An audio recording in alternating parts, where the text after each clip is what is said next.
বিদ্যুৎ ভবনে জ্বালানির সংকট নিয়ে অনুষ্ঠিত সেমিনারে কথা বলছেন বিদ্যুৎ, জ্বালানি ও খনিজ সম্পদ উপদেষ্টা মোহাম্মদ ফজল কবির খান। আমরা সরাসরি চলে যাচ্ছি সেখানে।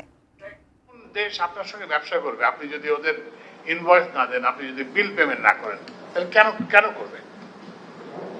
তো ওই জন্যই আমরা এটাকে অগ্রাধিকার হিসেবে নিয়েছি এবং আমরা এটাকে, যেটা আমি অনেক জায়গায় বলেছি, আমরা যখন অন্তর্বর্তীকালীন সরকার যখন শুরু করে তখন $3.2 বিলিয়ন ইয়ে ছিল। তো এখন আমরা we have got it down to 600।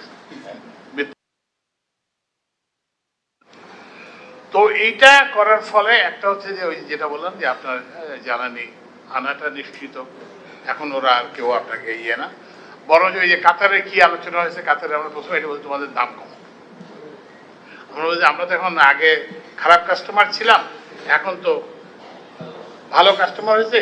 তো এখন ওই যে কাতারের জ্বালানি মন্ত্রীর সঙ্গে দেখা হয়েছে, তো ওকে বললাম যে তোমরা দাম কম।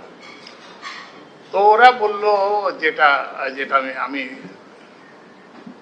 বুঝতে পারি, ডিজাইন, এলিগেন্স, বিউটি, সেরা পণ্য সবার জন্য জেভিকো। বলছে যে যারা এখন যেটা অনগোয়িং কন্ট্রাক্ট সেটাতে কমানো সম্ভব না, এটা নানান বলে এইটার এগেস্ট আবার অন্য কন্ট্রাক্ট দেওয়া হয়েছে, কি হয়েছে, কিন্তু তোমরা ভবিষ্যতে আরো যদি বাড়তি ইয়ে নাও তাহলে আমরা সেটা কমাবো। তাহলে আপনি বুঝতে পারছেন যে এই যে আপনি লোককে যে টাকা দেবেন না, এটার একটা কনসিকুয়েন্স আছে, ডিলেড পেমেন্টস আছে, তারপরে আছে জ্বালানির দাম বেশি, তারপরে এর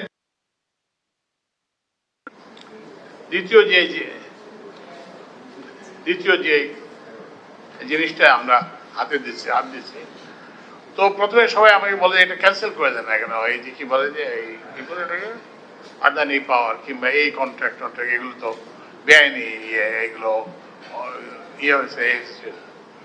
তো মুশকিল হচ্ছে যে আমাকে তো বিদ্যুৎ সরবরাহটা বন্ধ রাখতে হবে।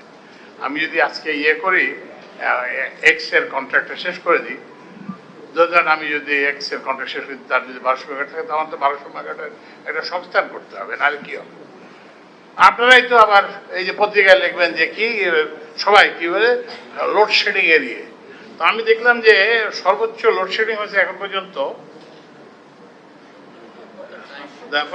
এটা অল্প সময়ের জন্য, এই যে এটা আমার হচ্ছে 24 তারিখ, 24শে এপ্রিল, আমাদের 16,365 মেগাওয়াট, তার মধ্যে লোডশেডিং হয়েছে 139 মেগাওয়াট। তো এখন সবাই বলছে যে লোডশেডিং এ ভয়াবহ অবস্থা হয়ে গেল।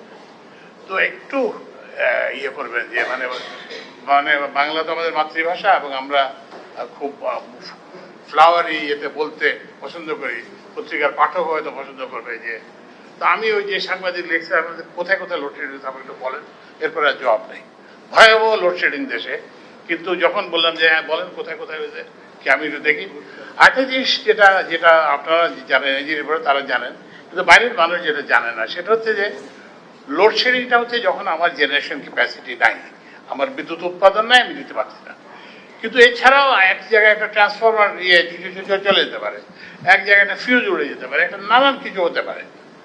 এবং আমাকে প্রায় আসে, আমি দেখলাম যে কিছুই না, এটা একটা ট্রান্সফরমার উড়ে গেছে। তো এইটার তো একটা রিপেয়ার করতে একটা সময় লাগবে, তো এটা তো না, বুঝছেন না।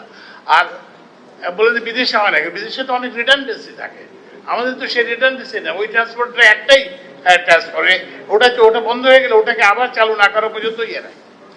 তো ওই জন্য আমি আপনাদেরকে একটু সহানুভূতিশীল হতে বলবো।